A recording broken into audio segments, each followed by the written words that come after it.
Living with a chronic illness isn't always about warrior metaphors and beating the odds. Sometimes it's just about figuring out how to exist when your body feels like a glitchy operating system. This podcast explores the messy middle ground of disability, the grief of the former self, the absurdity of medical gaslighting, and the dark humor found in the waiting room. So welcome to Broken But Still Breathing. I'm Jen. And I'm Stasha. We're so glad you could join us. Well, good morning. Good morning, Jen. Have you got your spoons today? Maybe.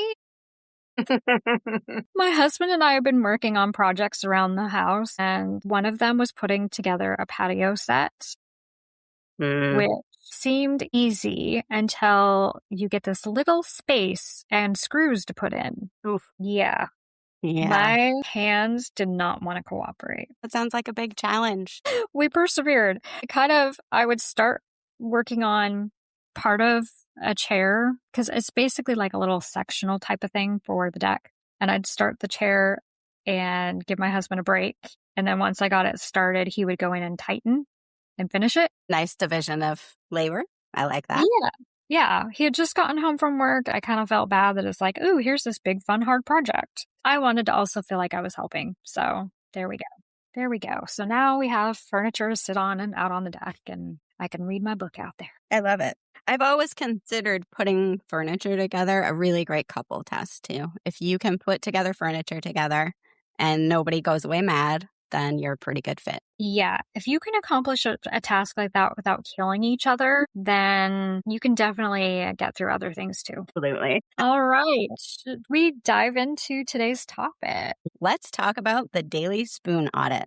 So the question, Jen, symptoms aren't just one-time events. They're daily roommates. Which symptoms are the most persistent for you right now, and how do they dictate the way you have to budget your energy to get through a standard Tuesday? Wow. I think for me, sometimes each day is different. I'm going to start out with today as a good example. So today, my spoon audit is going to be carefully laid out. I am going to focus on pacing.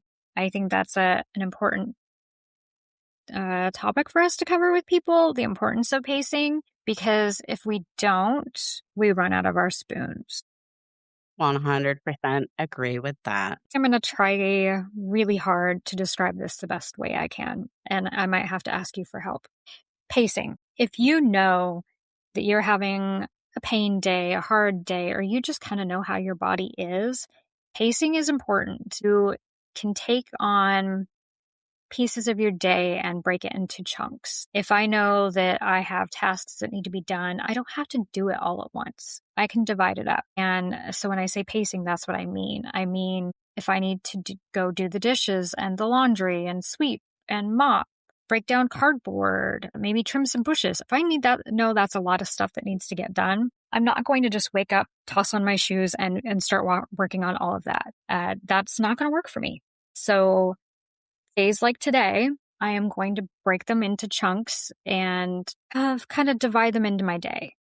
I feel like I'm rewording the same thing over and over, but maybe I'm going to get up and have my breakfast first, sit and relax and drink my coffee, and then follow up with starting the laundry. And while the laundry's going, maybe I'll sit down and read a chapter of my book and take my daily vitamins and pills or whatever. And then I'm going to go start the next thing. Say it's dishes. Okay, now it's time to unload the dishes and load the dishes. If that took a lot out of me, or my hands are hurting, or I just feel like I need it, I'm going to take another break. Maybe sit down and read another chapter, or phone a friend, or whatever it is that I need to do that day. But I think the importance of pacing to help with your symptoms, or just kind of helping that spoon collection stay as full as you possibly can. That way you're not getting burnt out and run down. I noticed that last Monday, that's exactly what I did. I got up that morning, I drank a protein shake, and I just went at it. And I went from thing to thing to thing to thing to thing. And my husband was out of town that night. When I went to bed, I crashed hard. So hard. I've actually had some 9-hour sleep nights lately, and I think it's because I was not pacing. I hope I answered your question well. I feel like I kind of went all over the place. No, you absolutely did. Well, I That didn't even talk is about my persistent symptoms, did I? That's all right. Pacing is really, really important. What is it you're trying to avoid? What symptoms are you dodging when you're pacing? A lot of times my symptoms are the chronic fatigue that I get with my rheumatoid arthritis. All I remember is waking up. I had slept 7 hours, but I still felt I needed to keep sleeping. Woke up feeling heavy, almost like sand was pulling me down into my bed. I don't know if you've ever felt that feeling where you just feel so heavy and the sleep feels heavy, Hmm. like you just need to keep sleeping. And I remember my husband saying, it's Saturday. Let's go do something. Let's get ready and get out of the house. Let's do something. I kept thinking, how am I going to do this? How am I going to even make it through this day? I got so much sleep and I feel I need to keep laying here. I ended up rolling out of bed, got my shower, got dressed, didn't even bother doing my makeup or anything. I didn't wash my hair. I just kind of combed through it and made it look decent again. And we're in the car and he's babbling on, just trying to talk to me about something. I don't even know what it was. And he looks over at me and he's like, "Are you okay? You're really quiet." I looked over at him and I said, "I don't know what it is. I'm so tired. I cannot shake it." I don't know about you, but I do this all the time. I catch myself saying, "I don't know what it is." I know exactly what it is. I know exactly what it is. I think a lot of times I say I don't know what it is because I don't want to have to explain or I feel like a broken record. Or you don't want to admit it. Yeah, Yeah. that's a good one too. Sometimes we just don't want to admit it to ourselves even. And that I kid you not, the whole day felt like that. My body just felt heavy with the need to sleep and so tired and struggling to even keep those eyes open. And unless you felt that kind of fatigue before, it's kind of difficult to describe. I don't even think I can do it justice. It really, really, it's very hard to describe. I've described it as like every movement, it feels like I'm underwater. Like Mhm. my body is getting all this extra resistance. Yeah, yeah. Sand, water, those are all really good ways of describing it. And so that's one of my big symptoms that I feel like I'm constantly dealing with. I have days where I feel like the old me, where I have all of the energy and I'm just bubbly and bouncy and feel like I can do all the things, but I know that that doesn't always last or that I might use and abuse it. So pacing is important. And so that's definitely one of my big symptoms. But of course, joint pain. I have rheumatoid arthritis. So joint pain is a symptom. I also have irritable bowel. I have pustular psoriasis. I'm trying to think of like, what are my big symptoms right now? I don't know. What do I complain to you about? Being tired and the joint pain mostly. Those are most. I mean, I think those are the biggies when you have RA. Those are what's persistent in my life right now. They dictate how I budget my spoons, my energies. For anyone new or new to the spoon audit, the spoon theory, it's almost like picture me waking up and tossing off that blanket in the morning and I'm starting my day out holding 15 spoons. And each spoon is an energy bar of my day. It's part of that battery because we're not the Energizer Bunny, right? And for each individual, we use a different amount of our spoon energy. You kind of have to look at your day and try to figure out where you're at physically, emotionally, mentally, or where you think you might be at later. I don't know. It's kind of fine tuning it as you get to know your body better and what you can handle. Or if you're pacing or napping or whatever, if you can build back some of that energy. There are days where I'm just looking at it going, well, I'll take a bath or a shower tonight. It's not happening. It's just not happening this morning. I'm going to go have breakfast. Well, how much energy do I want to put into breakfast? Honestly, I don't. So for me, it's a protein shake. So really, I've barely used one spoon in the morning because I want to use my spoons for other things. If I need to grocery shop, do laundry, sweep, mop, vacuum. Is it a day where I need to get the trash out? Do I need to clean out the cat litter box? How many spoons am I willing to give up for each task before I'm drained and ready to crash? So that's the best way for me to describe it. Would you add anything to that? Would. I'm just going to add that on those fatigue days or the days when you're having a lot of joint pain, or maybe you're doing a chore that uses a part of your body that is particularly challenged, you're going to count on that taking more spoons than it would on a day when those things are better for you. So the other part of the budgeting that I am often looking at is, can I push this to a day when it will cost me less to do this same task? That's a really good point. Yeah, because if it would have been the day that I was talking about previously, forget about it. I wouldn't have been sweeping and mopping like I did yesterday. No, that would Those be two, your whole budget for the day, right? I don't even think I could have done it. It was all I could do to walk through the grocery store with my husband. Right, right. It's awful. I mean, it used to make me feel so lazy, right? When I didn't really understand, I was like, what is wrong with me? I should be able to push through and do this. And it wasn't until I really started comparing notes with fellow patients. I'm like, oh, it's not just me. This is RA. Okay. Well, I guess I can Mhm. forgive myself then. I'm not lazy. I'm just dealing with symptoms. What a perspective shift. Oh my gosh, yes. And so I have an Aura ring for tracking like my steps and everything, but it tracks so much more than that as well. I saw someone's post yesterday, or maybe it was this morning. Oh gosh, every day's running together. But they were talking about they showed a picture of course, this isn't on my screen right now, so I can't think of the exact wording, but it's something along the lines of your body's fighting something. Today, you might need to take it slower. I love that it tells me that. So, like, I pulled mine up today and it says, steady and ready. It seems like something affected your sleep quality last night, but your readiness is still good to go. So it's saying, the way I've been sleeping, like pacing my sleeping over the last few days, I'm still okay. So it says to keep your energy steady, consider taking short breaks or getting some fresh air when you can. If possible, try to avoid a late afternoon nap to be better prepared for a restful night's sleep.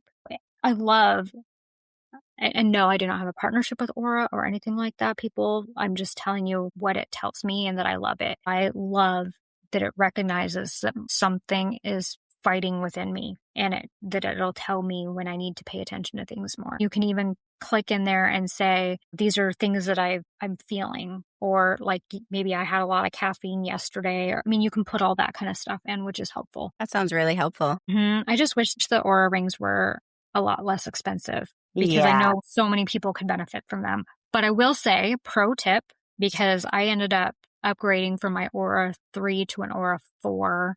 And what I did was I went to a marketplace on Facebook, and I always recommend this to people because sometimes someone's gifted one and it doesn't fit, or they didn't use the sizing kit and they just assumed that the ring size they normally wear would fit and it doesn't. And so people are always selling them on marketplace, and you can get them a lot cheaper on there. And so like a brand spanking new Aura ring would be $499, and I got mine for $200. So pro A tip, really great tip. don't go buy the new one from the store or Amazon without checking marketplace first. That is smart. I like to take advantage of secondhand whenever I can, honestly, for stuff that makes sense, Yeah. especially. I mean, who doesn't want to save money on that kind of stuff? I do. Definitely. And my gosh, the tools that make this stuff easier for us, they add up quickly. I wonder mobility aids over the years. Gosh, yeah. Well, I think that's a good like segue is about our symptoms and our spoon audit. What are some helpful tools that you use for yourself around the house to help with that? Oh my gosh, I have stuff sprinkled all over my house at this point in time. Everything I do, I am thinking about my hands, especially, and trying to make things easier on them. So I have a lot of tools that are to help my grip.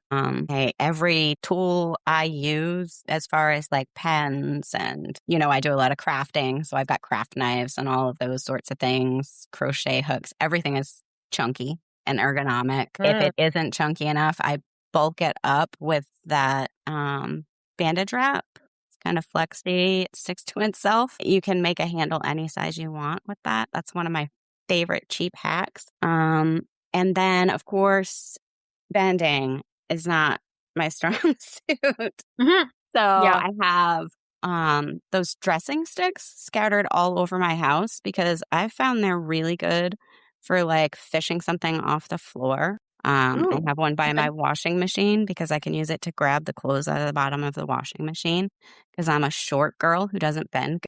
So that's one of my big challenges. Yeah. Mine is always things about grip strength. Yes.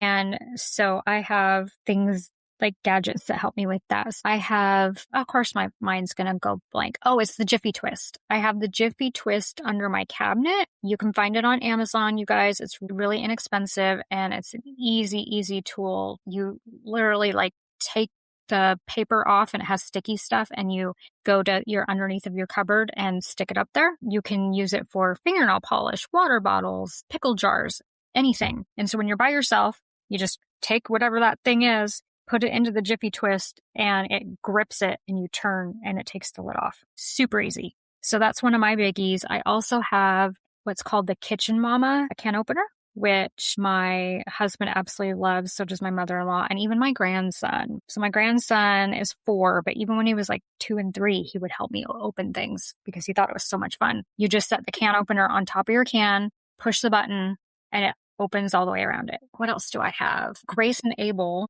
I think you and I both have their compression gloves. I have a lot of their other stuff too, though. So last year they sent me to try out their like cold, what's the word for it? It's like a cold pack glove thing. Yeah, that you freeze. And so they sent me those to try, and they also sent me ones for my ankles to try. And oh my gosh, I love them. I love them because those are 2 areas I get so sore. And I'll tell you, the one for the ankle, you can use it.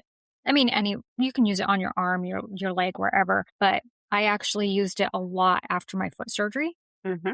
because they told me to keep icing it because of all the swelling. And so I just like kind of slid it on my foot before they put the cast on, and that helped a lot. But recently, they have a couple new products that they sent to me to try. And I'm excited to share my feedback with them. And I'm just going to go ahead and tell you this now. There's ones that are made for just the fingers. And when she told me about that, I was thrilled because sometimes it's just 1 or 2 fingers that are hurting. Maybe I don't need it on my whole entire hand. It's like sleeves for your fingers that you freeze. That's really neat. They're amazing. And then they have ones for plantar fasciitis too, which I don't have, but my husband has. And so I've got them in the freezer. I forgot to tell him to try it, but that's going to be a game changer for him. No more freezing water bottles and stuff like that. He could just slip that right on his foot. So a lot of what I use is stuff that's going to help me with like grip strength or just giving me relief, comfort, that kind of stuff. I like it. Yeah, I've got a lot of different grip strength tools myself. As you know, my hands are pretty rough, so I need a fair bit of adaptation. As you started talking about kitchen gadgetry, I remembered I have a million little kitchen things too. I've got quite a few things for like prep. I've got a mandolin because it makes slicing a breeze. The one I have is a KitchenAid model that I can actually push it with my forearm if I need to, if my hands are really bothering me. So that's been a pretty big game changer. I no longer have to wait until one of my boys is ready to help me out. I can get started on those kind of tasks myself. Isn't that And great when it we don't have to wait for someone to be home or ask for help? Because we still want to feel human and we still want to feel like we can do things on our own. We don't want our independence taken away. absolutely. Another tool that I use in the kitchen a lot that I think I paid like $7 for this little thing. It's called an oven stick.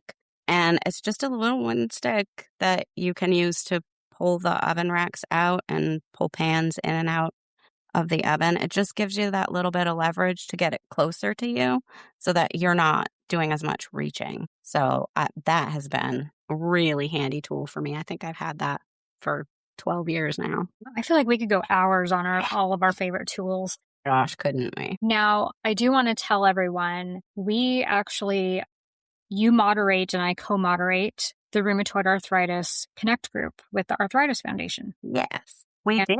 so if you want to sign up for that, you can totally do that. We do that on Thursday a month at 12 Pacific, 3 Eastern, but we are talking about adding in another week here soon. Yes, So that's one of my favorite things that we do together. Me too. And the group is so great. I think, even if you just want to come and listen, that's totally fine. Come listen, keep your camera off, keep yourself muted. If you're not comfortable sharing, you don't have to. But it's a great place to come and just feel supported and listen to other people like yourself that truly get it. And we've got people from all ages.